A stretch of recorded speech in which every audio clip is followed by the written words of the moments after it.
this month's block, which is also a 4-patch, which has the same, I didn't remember that we had the birds last month in the 4-patch. Where did they go? What's here? So this is actually a 4-patch. So when I go to talking about the 4-patch, and then this is the 4-patch in this one. And then on point, there's the 4-patch in the teal and blue.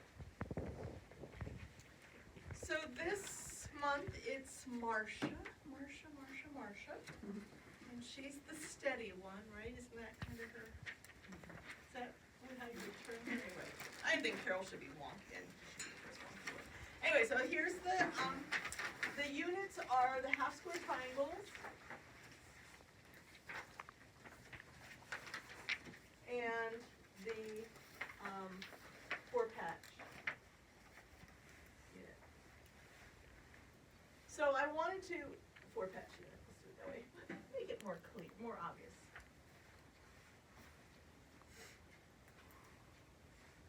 So we've done the 4-patch before, so I thought I would just tell you about a different method for doing the 4-patch, because while you might not need it for this particular project, if you're just making 2 4-patches for this, I would not particularly say you need any extra tools. But this is a good way just to learn about other tools that are out there that are available in the industry, and the same with the half square triangle. So I'll start with the half square triangle. That is, again, her instructions are to do two 7-inch squares. So we're going to cut them oversized. We're cutting our squares oversized for what we need. And I've already cut this apart, but I think I can show you. And then you draw a line corner to corner down the middle, and you stitch 1/4 inch from each side.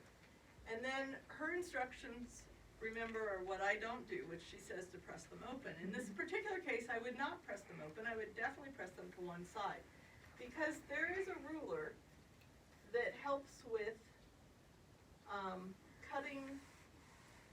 trimming down your half square triangle units. Because now, if you want to trim this to a 6.5-inch square, and you put a traditional ruler on it, which is right here. So if you put this on there to trim it down, it can rock a little bit because it has the bump of the seam. So at some point in the olden days when I was doing this, I mounted, there are actually little suede adhesive buttons that are supposed to be like little thimbles that go on your finger.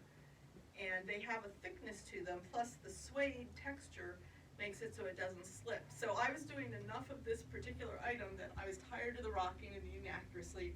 So I mounted those on my ruler on the right side of, not the side that's usually against the fabric, so that I could just turn this upside down and lay this on here and have it be real steady and trim my 6.5-inch square. So we've all done adaptive things like that. So this guy arrives, he's an engineer, his wife is a quilter, and he started thinking up tools that would make her life easier, and he came up with the block lock ruler. So if you aren't familiar with block locks, this is a block lock ruler, one of the most basics, and it has a groove cut out of the back side so that it just sets right on top of that seam allowance, and it just snugs right up on that 1/4-inch seam allowance. And now it runs along here. I always think of it like it's running on a rail. And so it just slides up and down. So this in particular is the actual size that I need for this project, which is 6.5.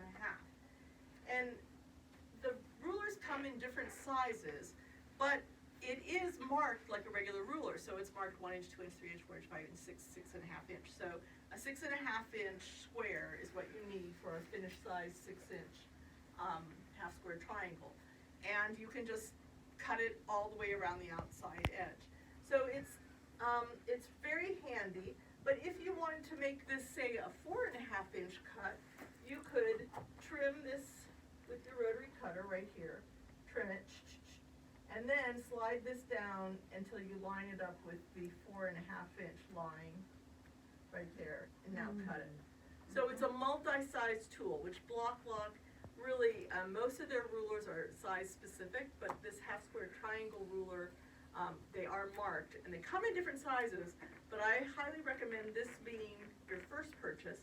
And so today, you too can pre-order this ruler. We're doing this, it's 20% off, and if you're a Shoppers Club member, it's an additional 5% off. So that makes it, 20% off makes it $21.20, so it's around $20 for a Shoppers Club member.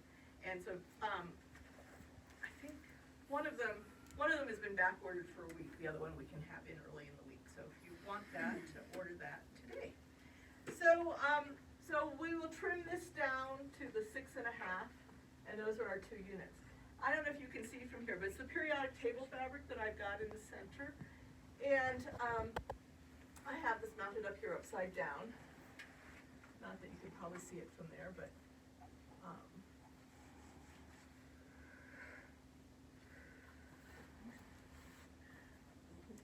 so those go like that. So this is a directional fabric. If you laid when you were drawing these lines, if you drew your line going the other direction, it would just mean that this fabric would be facing the other way. And so maybe your block would have to get set up like this with the half square triangles going the other direction, which would be fine. It's it's a symmetric, asymmetric block, so don't think, oh, I cut those going the wrong direction. Just turn your block so they're going the right side. If you have a directional fabric in that position, which this is like one of the largest pieces in the block. In the quilt, I mean, here's another large one. So those are ones that are kind of fun to look for something else that, like here's the green out of my kit that you would have in your kit for this teal one that I didn't use. Also, I'll mention at this point that the panels are in for the vintage garden, and that is County Clare. And there is a coordinate that's a real pretty cream background floral print. So if you wanted something to add to that quilt, that is in now, in addition to another pink, which we will be including in the kits as we go along. So the floral will not be in the kits, and the panel is an optional setting, and then there is a pink that will be. So, so anyway, so once you have your half square triangle you just done, we'll move on to the 4 patch. So that is, again, just stitching 2 strips together, 2.5 inch. They come out of your kit, I think 3 or 3.5. So trim them down to 2.5 per the instructions. Sew them together, and then that's an 11 inch piece, or maybe 10.5. It needs to be 10. So the other ruler he has done that's also multi-size, it's pretty neat, is the strip set ruler. So this is designed so that the cutout groove runs along the seam allowance again, like on a rail. And he's also designed it because 2.5 inch pre-cuts are very prevalent in the market right now. So he designed this ruler where you can use it with any size because it's marked just like a ruler. It's got all the lines on it down to the 8th line markings. But if you are using 2.5 inch strips, he has made this, it's a 10 inch ruler, so you can get 4 2.5 inch cuts out of it. And he has put extra, there's extra dark lines on here at the 2.5 inch marking. So imagine that I have just cut this, trimmed this down to the 2 inch, to the 10 inches. So then it's 10 inches from here to here. So I would then slide this along to the next mark, which is the 7.5. Cut it, and I'd have a perfect 2.5 here. Slide it along to the next 5. Cut, and I'd have another 2.5 and a 2.5. So this is a handy dandy ruler to have. Again, I wouldn't recommend it just for this, but I have it in my stash, and every now and then I go, hey, I have to cut a whole bunch of those. Where's that handy dandy ruler? So this is also 20% off if you pre-ordered that today, which makes it $36.40. It's normally a $45.50 ruler. So it's pretty handy. Okay, so we're gonna cut those, sew them into the 4-patch. Again, don't press the seam open because you want this seam allowance all going to one side. And we're gonna make those. So now I think the instruction in the pattern is to pay attention to your layout. I chose with the white background, I chose the dark fabric in the 4-patch to be my strong element because I wanted a strong line going across the block.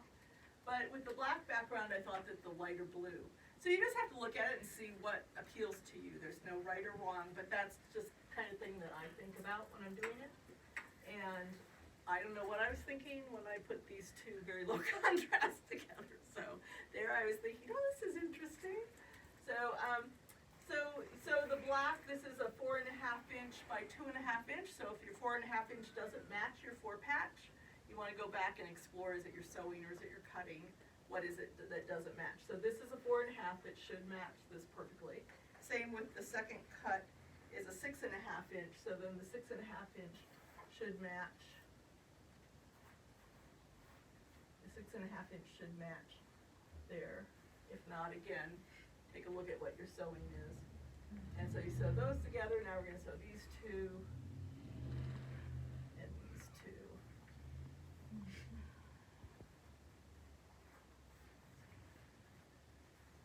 And that's the block. Pretty simple.